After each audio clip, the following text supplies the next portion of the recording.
Pemirsa, hampir separuh SMA di Sumatera Selatan kini telah menerapkan kurikulum merdeka. Di Palembang, dari 24 SMA negeri yang ada, 23 SMA menerapkan kurikulum merdeka.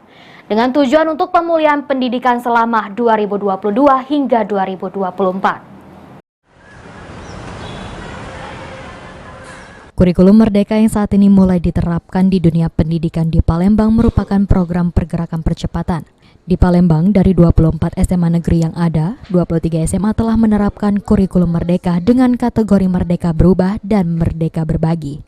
Agar kurikulum merdeka bisa cepat dilakukan ada dua macam, yaitu melalui sekolah penggerak yang merupakan program dari kementerian dan melalui jalur mandiri yang cukup banyak diikuti oleh SMA khususnya di kota Palembang.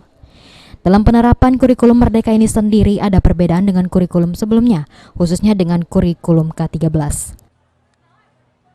Itu ada penjurusan, di sini tidak ada penjurusan. Jadi semuanya adalah bersifat sama gitu, tidak ada IPA, IPS. Jadi hanya mengacu pada cita-cita. Nantinya ada memang pengkondisian terhadap cita-cita di fase kelas 11 12 itu fase F. Jadi yang berbeda yang kedua adalah tidak ada lagi kelas 10, 11, 12 itu IPA IPS itu tidak ada lagi. Yang ada di SMA ini adalah dua fase. Untuk kelas 10-nya itu adalah fase E, 1 tahun 2 semester, dan kelas 12-nya adalah kelas 11 12 itu adalah fase F, semester 3 4 5. Dengan diterapkannya kurikulum merdeka ini, anggota DPRD Sumatera Selatan Saipul Padli mengungkapkan jika hal tersebut membuat perubahan dunia pendidikan khususnya dalam proses pengajaran guru ke siswa.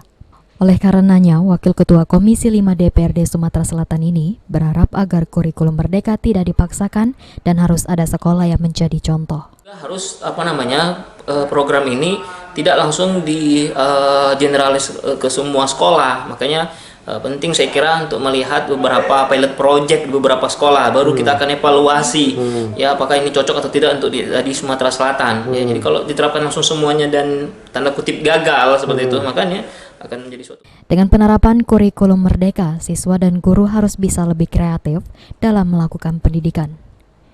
Firman Hidayat, PAL TV.